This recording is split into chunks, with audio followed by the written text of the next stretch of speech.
Right.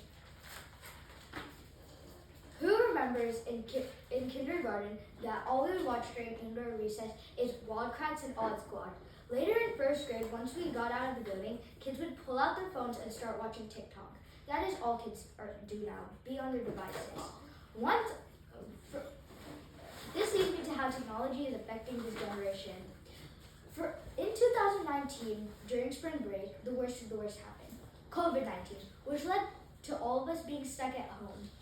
And kids got even more addicted to devices after being stuck at home. Once online school started, kids would switch off their videos and start playing games and watching YouTube. For example, my friend was a great student, but it was almost this end of the year and the pandemic had just started. So she thought she could just do whatever she wanted to. So she switched off her video and told me she was playing games and watching YouTube. After a couple of weeks of doing that, our teacher finally caught her and had a long chat with her and her parents after the meeting. According to dramanetwork.com, before the pandemic, kids would watch 4 hours of screen time. During and after the pandemic, it had risen up to 5 hours. Meanwhile, kids' education time before the pandemic was 1 hour and 30 minutes, and after was also 1 hour and 30 minutes. Despite the increase in screen time, the green in this chart means before the pandemic, and the purple/pink means after the pandemic. According to National University.education.com, tech is everywhere, but it doesn't mean we should ban it. It can be good or bad depending on how we choose to use it. Did you know that many kids 8 and up have devices to watch social media and play games?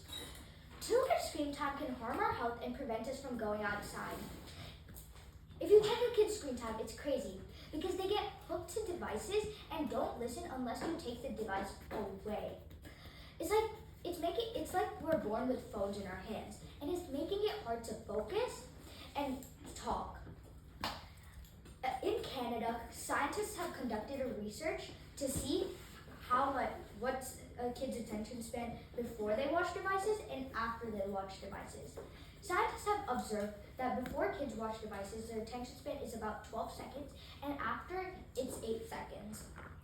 So, screen time can also mess with our attention spans.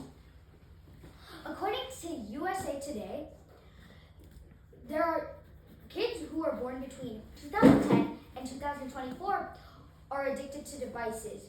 And there are 2 billion kids worldwide, which is 25% of the global population, which is one of the largest generations to date.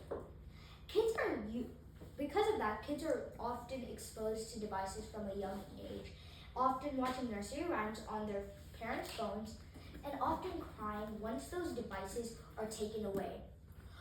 One of the major concerns is the impact of excessive screen time. Too much prolonged use of screen time, of technology use, can lead to health issues such as poor posture, obesity, eye strain, and sleep disturbances. In conclusion, finding a balance between technology's drawbacks and benefits is essential. Parents and educators play a crucial role in guiding technology use by encouraging outdoor play, setting screen time limits, and discussing the responsible use of minimizing screen time. Balance is key now that we are growing up in a technology-driven world.